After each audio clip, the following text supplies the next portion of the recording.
तेरी बुराइयों को हर अखबार कहता है, तेरी बुराइयों को हर अखबार कहता है, और तू मेरे गाँव को गँवार कहता है। ऐ शहर मुझे तेरी औकात पता है, ऐ शहर मुझे तेरी औकात पता है, तो चुल्लू भर पानी को वाटर पार्क कहता है। थक गया है हर शख्स काम करते करते, थक गया है हर शख्स काम करते करते, तू इसे अमीरी का बाजार कहता है। गाँव चल वक्त ही वक्त है सबके पास, गाँव चल वक्त ही वक्त है सबके पास, तेरी सारी फुर्सत तेरा रविवार कहता है। मौन होकर फ़ोन पर रिश्ते निभाए जा रहे हैं, मौन होकर फ़ोन पर रिश्ते निभाए जा रहे हैं, तू इस मशीनी दौर को परिवार कहता है। जिनकी सेवा में बिता देते हैं सारा जीवन, जिनकी सेवा में बिता देते हैं सारा जीवन, तो उन माँ बाप को खुद पर बोझ कहता है।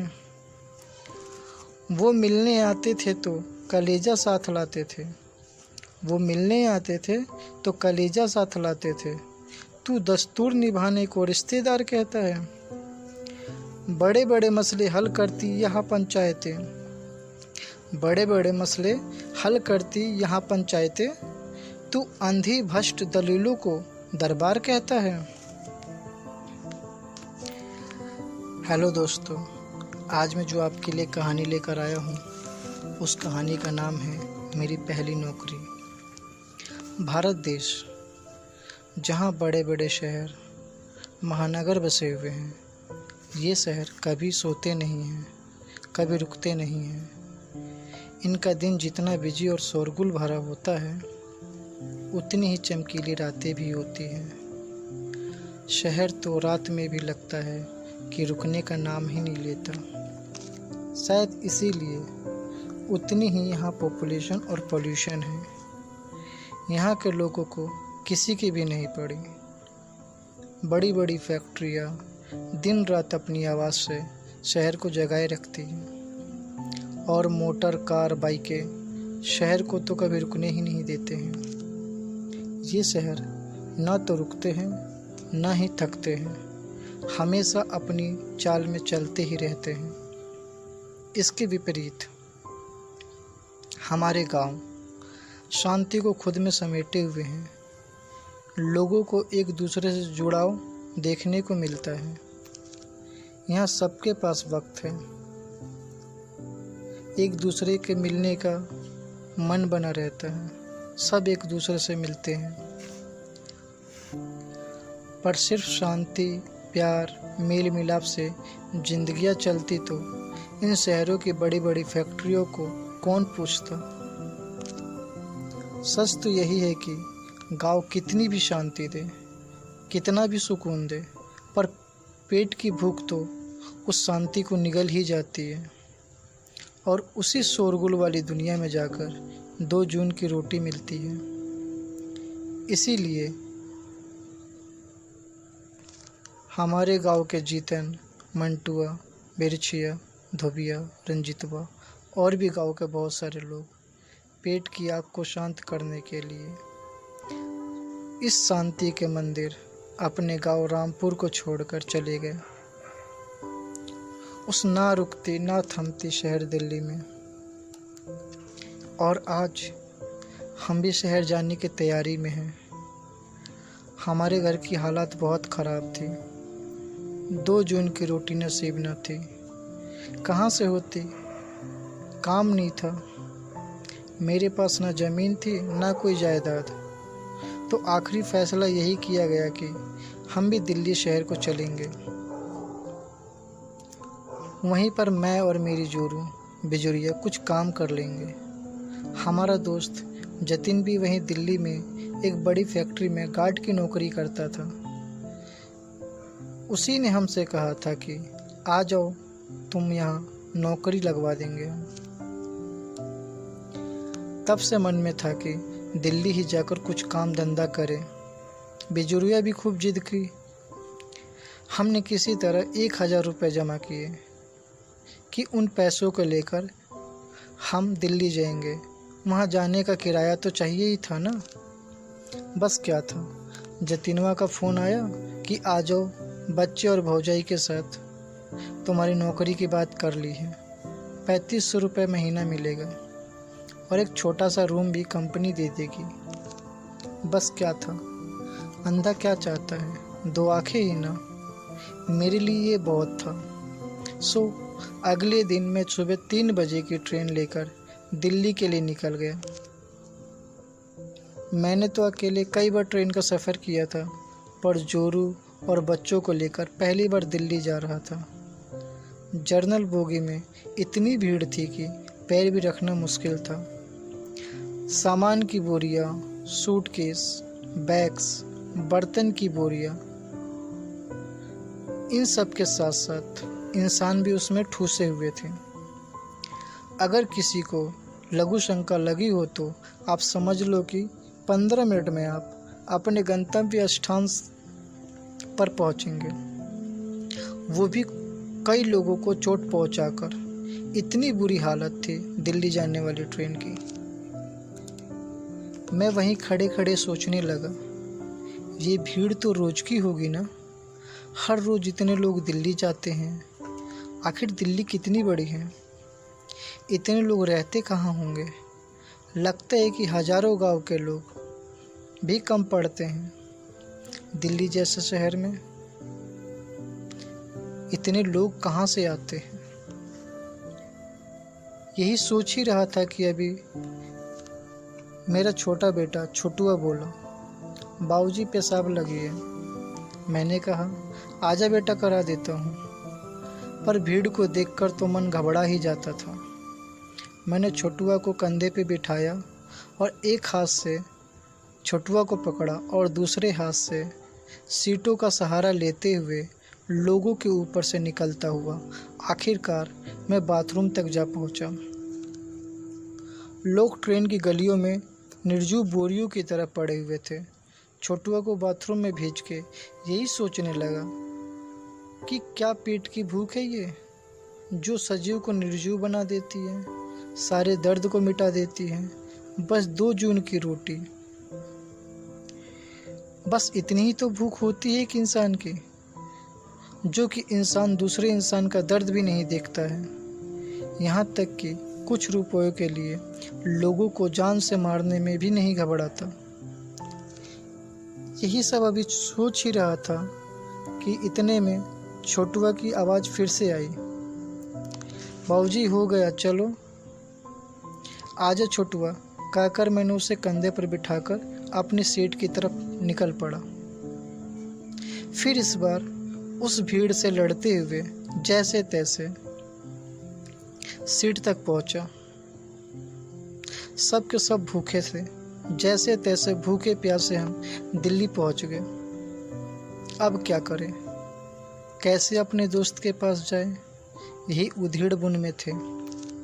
फ़ोन तो था नहीं कि फ़ोन करके जतिनवा को बुला ले या उससे ही कुछ पूछ ले, पर जतिनवा का पता हमारे पास था, तो बस बिजुरिया और बच्चों का हाथ थामे स्टेशन से बाहर की ओर चल दिए। जितनी भीड़ ट्रेन में थी उतनी ही भीड़ स्टेशन पर दिल्ली में। दिल्ली में तो हर जगह भीड़ ही भीड़ थी, सब दौड़ रहे थे। कोई कुली है, कोई समोसे बेचने वाला, तो कोई चाय वाला, कोई चैन लगाने वाला, तो कोई जूते पॉलिश करने वाला, सब दौड़ने में लगे हुए हैं। कहीं कुली भाग रहा है तो कहीं हाथ गाड़ी वाले।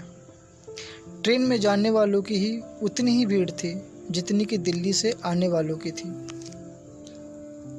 अब तो ये सब रोज ही देखना था। हम बस स्टैंड पहुंच गए। वहाँ हमें संगम बिहार जाने वाली बस लेनी थी। वहीं पर तो हमारा दोस्त रहता है जतिनवा। तो बस हमने संगम बिहार की बस पकड़ी और हम संगम बिहार पहुंच गए। कल से सभी ने खाली पानी पीकर और 2-2 बिस्कुट खाकर पेट की भूख को दबाए हुए थे। संगम बिहार पहुंचकर जतिनवा का कमरा ढूंढने में तो ऐसी तैसी हो गई दिल्ली इतना बड़ा शहर, बड़ी बड़ी इमारतें, सड़कों पर भागती जिंदगी और दूसरी तरफ संगम विहार जैसे जगह। ऐसी जगह जहाँ पतली पतली गलियाँ, सड़कों पर खुदाई, कीचड़ भरे सड़कें, लोगों की खचाखच भीड़, जगह जगह टूटी हुई नल के पाइप और बहता हुआ पानी नजर आया। लोग तो कहते हैं दिल्ली में पानी कम है, पानी बिकता है, पर मुझे यहाँ तो पानी बर्बाद होता हुआ नजर आया था। ये पानी बर्बाद क्यों हो रहा है जब दिल्ली में पानी की कमी है? तो मुझे समझ में नहीं आया। आखिरकार मुझे 1 घंटा घूमने के बाद गली के नाके पर ही मेरा दोस्त जतिनवा मिल गया। हम दोनों गले लगे, उसने अपनी भाभी के पैर छुए और हम सबको लेकर घर की ओर चल दिया। घर पहुंचकर सबने चाय पिया। सब बहुत भूखे थे, पर जतिनवा ने सबके लिए खाना बना रखा था। थोड़ी देर में सबने नहा धोकर खाना खाया। खाना खाने के बाद जतिनवा ने बताया कि देख, तेरे काम के लिए मैंने बात कर ली है। कल मेरे साथ चलो और कल से ही काम शुरू कर दो। 2-3 दिनों में कमरे का भी इंतज़ाम हो जाएगा। मैं बहुत खुश हुआ और बोला ठीक है, पर इसकी भी कहीं लगवा देते। अपनी बिजुरिया की तरफ इशारा करते हुए मैंने कहा। जतिनवा ने बोला, काहे को टेंशन लेते हो, पहले खुद लग जाओ, ठीक से सेटल हो जाओ, फिर भाभी को भी देख लेंगे, कहीं लगा देंगे। हम दोनों ने एक दूसरे की तरफ देखते हुए हाँ में हाँ मिला दिया। रात को खा पीकर हम जल्दी सो गए। हम जतिनवा छत पर सोए, बिजुरिया और बच्चे कमरे में। सुबह काम पर भी जाना था। अगले दिन सुबह 5 बजे जागकर बिजुरिया ने सारा खाना बना दिया। हमें पता भी नहीं चला। जतिनवा बोला, इन सब की क्या ज़रूरत थी भाभी, हम सब खुद कर लेते ना। बिजुरिया बोली, ऐसे क्यों कहते हो देवर जी, हमारा भी तो फ़र्ज है ना। अब खाली बैठे हम क्या करेंगे, हमने खाना बना दिया। चलिए आप दोनों तैयार होकर काम पर जाने की तैयारी कर लीजिए, मैं घर की साफ सफाई कर दूंगी। हम दोनों भी तैयार होकर अपनी टिफ़िन लेकर फैक्ट्री की ओर चल दिए। 30 मिनट की दूरी पर था फैक्ट्री। मुझे आज से ही काम पर रख लिया गया और हमारी मजदूरी भी 4000 रुपये महीना लगाई गई और कमरे के लिए 500 रुपये अलग से दिए गए। मैं बहुत खुश था, मन लगाकर काम करने लगा। मेरा काम वहाँ के सुपरवाइज़र को बहुत अच्छा लगा। उसने जो भी कहा वो सब मैंने काम करके दिया। शाम को हम दोनों की छुट्टी के बाद हम एक साथ ही घर वापस आए। इसी तरह काम चलने लगा। अब ज़िंदगी पटरी पर आ गई थी। मैंने जतिनवा के कमरे के बगल में ही एक कमरा ले लिया था। बिजुरिया जतिनवा के लिए भी खाना बना दिया करती थी, क्योंकि वो यहाँ अकेला रहता था। मेरे दिल्ली आए 1 महीने हो गए थे। अब मेरी दिन की ड्यूटी रात में बदल गई थी और मेरे दोस्त की ड्यूटी वो वही दिन में ही थी। जब मैं ड्यूटी जाता तो उसके आने का टाइम हो जाता। एक दिन की बात है, रात की शिफ्ट में मैं काम करने गया, पर आज मशीन में कुछ कमी लग रही थी। मशीन धीरे धीरे चल रही थी। मैंने सुपरवाइज़र से बताया कि मशीन ठीक नहीं चल रही है, तो उसने कहा कि अभी तुम चलाओ, थोड़ी देर में ठीक करवा देता हूँ। तकरीबन 1 बजे मशीन ठीक करने वाला आया। उसने मशीन को खोलकर सब कुछ चेक किया, फिर बोला, इसे बनाने में लगभग पूरा दिन लग जाएगा। फिर क्या था, सारी मशीनों पर पहले से ही लोग काम कर रहे थे। तो सुपरवाइज़र ने कहा, अगर घर जाना चाहते हो तो चले जाओ, आज की पूरी तनख्वाह मिलेगी, तनख्वाह की चिंता मत करना, और यहाँ रहना है तो यही रह लो, कोई बात नहीं है। मैंने सोचा कि घर ही चलता हूँ, आराम से सो लूँगा। यहाँ तो इतना शोर है, क्या करूँगा यहाँ रहकर, परेशान ही तो होऊंगा। ये सोचकर मैंने गेट पास लिया और घर की तरफ निकल गया। लगभग 2 बजे मैं फैक्ट्री से निकला था। सड़कें खाली थी, 1-2 गाड़ियाँ चल रही थी। कहीं कहीं सड़क की लाइटें ख़राब थी, वहाँ बहुत अंधेरा था। यूं ही चलते चलते अभी कुछ ही आगे निकला हुआ हूँगा कि आगे की सड़क एकदम खाली पड़ी थी। एक तरफ किसी फैक्ट्री की ऊंची दीवार और दूसरी तरफ एक तालाब जिसमें कीचड़ ही कीचड़ था। उसमें से हमेशा गंदी बदबू आती थी। उस तालाब के थोड़ा करीब पहुंचा तो किसी बच्चे की रोने की आवाज़ आने लगी। मुझे लगा कि तालाब के पीछे बसी कॉलोनी जो है वहीं पर बच्चा रो रहा होगा। ये आम बात है, बच्चे अक्सर भूख से रात को उठकर रोने लगते हैं।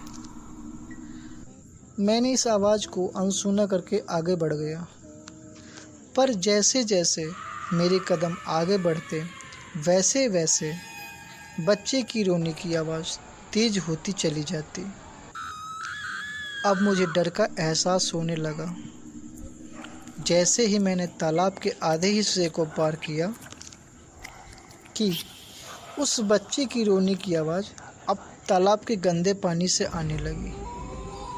उस तालाब की तरफ मैंने नज़र दौड़ाई, वहाँ कुछ भी ऐसा नहीं था, बस एक अंधेरा, सुनसान, वीरान तालाब दिखाई दे रहा था। आगे का रास्ता और भी डरावना और सुनसान था। सड़क के दोनों तरफ जंगल झाड़ियाँ थी। उस सड़क पर एक भी इंसान दिखाई नहीं दे रहा था। मैंने सोचा आगे जाना ठीक नहीं होगा, इसलिए मैं वापस फैक्ट्री की तरफ जाने का निश्चय किया। जैसे ही मैंने पीछे मुड़ा, फैक्ट्री की तरफ जैसे ही आगे बढ़ा तो उस तालाब से कुछ निकला और हंसते हुए बोलने लगा, कहाँ जा रहा है, आ मेरे पास आ। हा हा हा हा हा। तेज तेज हंसने लगा। मैंने बिना पीछे मुड़े हनुमान चालीसा का पाठ करते हुए फैक्ट्री की तरफ भागने लगा। तभी चिल्लाते हुए उस छलावे ने कहा, आज तो तू बच गया। हा हा हा हा। अगली बार कैसे बचेगा, मैं यहीं पे तेरा इंतज़ार करता रहूँगा। मैं जैसे तैसे फैक्ट्री पहुँचा और सुबह तक फैक्ट्री में ही रहा। इस हादसे के बाद मैं कभी भी अकेला आधी रात को घर से नहीं आया। सुबह होने पर ही फैक्ट्री से घर के लिए निकलता था। ये बात मैंने जतिनवा को भी बताया। उसने कहा कि 10 साल पहले एक बच्चे की लाश इस तालाब से मिली थी, इसीलिए यहाँ की ऐसी कहानियाँ कई लोगों से सुनी हुई है। आधी रात को यहाँ से आना जाना बिल्कुल भी ठीक नहीं है।